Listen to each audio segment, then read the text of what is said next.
जय हिंद। स्वागत है आपका मेरे YouTube चैनल मेरे साथ देश की बात करने का। ये जो ऑपरेशन सिंदूर है, इसके ऊपर भारत की राजनीति के अंदर और भारत की जो विपक्षी राजनीतिक पार्टियां हैं उनके अंदर इतने सारे सवाल हैं, वो इतने सारे सवाल खड़े कर रहे हैं जो कि मुझे नहीं लगता किसी भी प्रकार से उचित हैं। कारण ये है कि या तो वो लोग चीज़ों से अनजान हैं या फिर समझ करके भी उन चीज़ों को वो समझना नहीं चाहते, क्योंकि कुछ चीज़ें ऐसी होती हैं कि जिनको हमें छिपा करके रखना पड़ता है, उनको उजागर नहीं किया जाता। पाकिस्तान के जो परमाणु बम है ना, वो सारे के सारे मुझे लगता है कि शायद अमेरिका के हैं, क्योंकि जिस तरह से ट्रंप ने अपने आप से आकर के और सीज फायर का डिक्लेरेशन किया था, वो चीज़ तो यही दिखाती है कि ये परमाणु बम शायद अमेरिका के हैं। वो किस तरह से हैं? ये ठीक वैसे ही जैसे तुर्की में अमेरिकी परमाणु बेस रूस के खिलाफ बनाए गए थे, ठीक उस तरह से। अब ये ऑपरेशन सिंदूर जो हुआ था, इसने सारा कुछ उजागर कर दिया जो दशकों से, सालों से सिर्फ एक चार दीवारी के भीतर था। पाकिस्तान की परमाणु धमकी सिर्फ गीदड़ भभकी साबित हुई है, क्योंकि असल रिमोट कंट्रोल तो इसका अमेरिका के हाथ में था। जिस F-16 विमान को पाकिस्तान ने इस्तेमाल करने की धमकी दी थी हमको, वह दरअसल उसी अमेरिका ने पाकिस्तान को दिया था भारत के खिलाफ। अफगानिस्तान तो आड़ थी, बस सिर्फ एक दिखावा था कि हम अफगानिस्तान के लिए दे रहे हैं, कि असलियत कुछ और थी उसकी।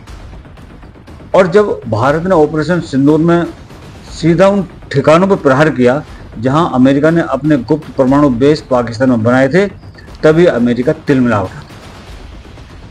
अब ये बात भी जग जाहिर है कि पाकिस्तान जो है वो एक एटॉमिक पावर है, और जहां अमेरिका ने अपने एटॉमिक हथियार वहां पर रखे हैं, निश्चित बात है कि पाकिस्तान के एटॉमिक हथियार भी वहीं पर रखे हुए हैं। ये 10 मई जो था, ये युद्ध विराम नहीं बल्कि एक चेतावनी थी भारत की तरफ से।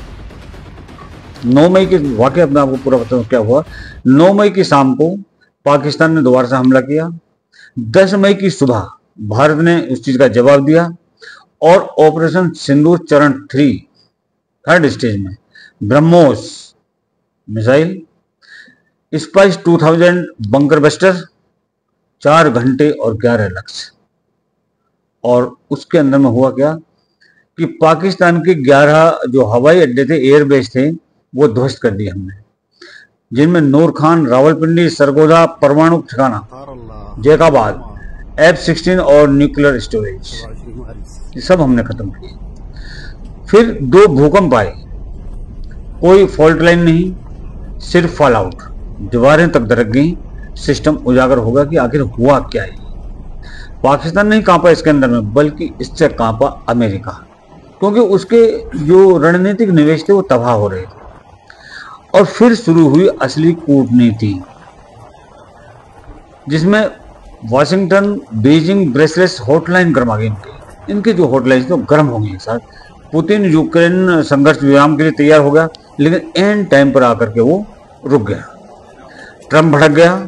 दिल्ली और इस्लामाबाद, इसने दोनों को फोन किया। ट्रंप ने रुको, बोलता है रुको, पहले तुम झुको। पाकिस्तान को बोला, इसने झुक जा, रुक जा। 3:35 पर पाकिस्तान ने हथियार डालने की पेशकश कर दी कि भाई ठीक है, हम लोग सरेंडर कर दें। 5:33 पर ट्रंप ने खुद युद्ध विराम की घोषणा कर दी, जबकि ट्रंप का तो इस पूरे वाकये के अंदर में कुछ लेना देना ही नहीं है, लेकिन अप्रत्यक्ष रूप से इसके अंदर में अमेरिका इन्वॉल्व था, क्योंकि अमेरिका की जो एटॉमिक वेपन्स हैं वो पाकिस्तान के अंदर रखे हुए हैं।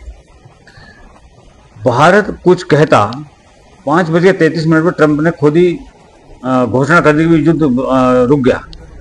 भारत कुछ कहता, उससे पहले अमेरिका बोल पड़ा। ये कैसे संघर्ष विराम था भाई? कोई समझौता नहीं, कोई दस्तखत नहीं, बस एक अमेरिकी हेडलाइन, एक घमंड की। आखिर घमंड है या डर था अमेरिका का?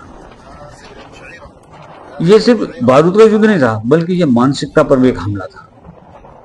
गॉडफादर में डॉन वीटो कोरलियन कहता है कि जो शख्स शांति का प्रस्ताव लेकर आए, समझो वो असली गद्दार है।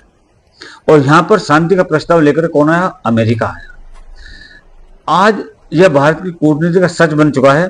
जब पाकिस्तान ने पहलगाम में आग लगाई थी, भारत ने तब सिर्फ गोली नहीं देखी थी, बल्कि वो उंगली भी देखी थी भारत ने, जो कि ट्रिगर पर थी। और उस उंगली के पीछे जो थे वो कौन कौन थे? वो थे चीन, जो इंडस्ट्री अपनी लूज कर रहा था। तुर्की था उसके पीछे, इस्लामिक वर्चस्व के सपने पाल रहा था। अमेरिका था इसके पीछे, जो व्यापारिक दबाव बनाना चाहता था। ब्रिटेन था इसके पीछे, जो भारत को एफटीए में झुकता देखना चाहता था। पाकिस्तान तो सिर्फ एक मोहरा था और भारत को घुटनों पर लाने की साजिश का एक पहला अध्याय था। लेकिन अब भारत पुराना वाला भारत तो रहा नहीं। जब कोविड आया था, हमने दवाई दी पर गुलामी नहीं ली। जब राफेल आए तो हमने तेजस को उड़ाया था। आज DRDO, HAL, Adani defence, Bharat forest, हम सब मिलकर एक आत्मनिर्भर भारत बना रहे हैं और भारत बन चुका है, आत्मनिर्भर रक्षा भारत बन चुका है, जो पाकिस्तान ही नहीं बल्कि चीन और अमेरिका तक के लिए एक चेतावनी है। और यही कारण था कि जैसे ही ऑपरेशन सिंदूर ने परमाणु बंकरों की नींव हिला दी, इस बिल्डिंग की जो ट्रंप सीज फायर का झंडा लेकर के तुरंत कूद पड़ा। यही कारण, खंबा जो है ये भी पाकिस्तान तो ट्रंप को 5 बार थैंक यू बोल चुका है इसके लिए कि भाई थैंक यू चाचा जान, थैंक यू, आपने रुकवा दिया ये, नहीं तो बाप बहुत मारता। लेकिन भारत अब तक शांत, क्योंकि भारत जानता है असली शांति वही है जो विजय के बाद। बहुत सारे सहीफे हैं जो यहाँ पर। अब लड़ाई पाकिस्तान से नहीं बल्कि उन हाथों से है जो उसे उठाते हैं, जो हथियारों को उठाने में साथ देते हैं, जो उसे हथियार देते हैं, जो शांति प्रस्ताव लेकर के आते हैं। अब समय है रणनीतिक तैयारी का, राजनीतिक आत्मबल का, औद्योगिक आत्मनिर्भरता का और सबसे बड़ी मानसिक स्वतंत्रता का। अब भारत समझौते से नहीं झुकता, अब भारत वार करता है, शब्दों के बिना, परिणामों से। बोलते हम कुछ नहीं, लेकिन हम वार करते हैं, सब जिसका परिणाम हमें पास आता है। अब किसी को ये पूछने की जरूरत नहीं कि मास्टर स्ट्रोक कब आएगा, किसी को जरूरत नहीं मुझे पूछने।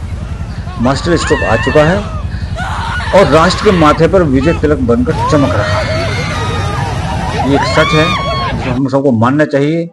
और फिर भी अगर हमारे राजनीतिक जो दल हैं, इनको कहीं पर कोई शक शुबा है कि ये राजनीतिक समझौता, ये सीज फायर क्यों हुआ, तो वो इस पूरे मुद्दे की जड़ में जाए। आपको खुद में कुछ समझ आ जाएगा कि ये कारण क्या रहा है। क्योंकि जब भारत ने अटैक किया तो आखिर अमेरिका को ऐसी क्या जरूरत आन पड़ी कि अमेरिका का जो चचा जान है वो ट्रंप, वो खुद इसके अंदर कूदे। ये तो गलत था। लेकिन अगर वो कूदे तो जरूर उसके पीछे कुछ ना कुछ ऐसा तथ्य छिपा हुआ है जो कि अमेरिका की दुखती हुई रग है, जिसने जरा सा दबाव पड़ने पर अमेरिका को तिल मिला गया था अमेरिका इसके लिए। तो ये सारा हमारे विपक्ष को सोचना चाहिए, समझना चाहिए कि आखिर कारण क्या है इसका। मोदी जी ने वो कौन सी चाल चली, या भारतीय सेनाओं ने वो कौन सी चाल चली कि जिससे बगैर कुछ कहे, बगैर एक शब्द अमेरिका को बोले, बगैर अमेरिका के साथ में झगड़े के, लड़ाई के, फसाद के, अमेरिका इतना तिल मिला गया।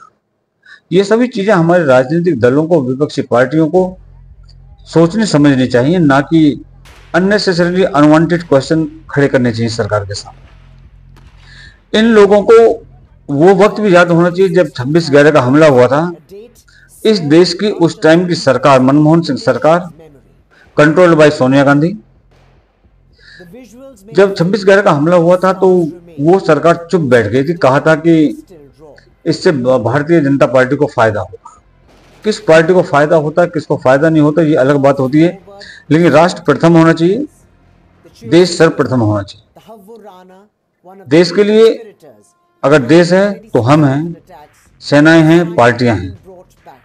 जब देश ही नहीं रहेगा तो ये पार्टी का क्या करोगे, इस राजनीति का क्या करोगे, कौन किसको पर आप राजनीति करोगे। इन्हीं लोगों ने कभी भी कांग्रेस सरकार से ये नहीं पूछा कि 26/11 हमले के बाद में, जबकि हमारी फौजें तैयार थी, हमारी तीनों सेनाएं तैयार थी, तो कांग्रेस पार्टी ने पाकिस्तान पर अटैक क्यों नहीं किया।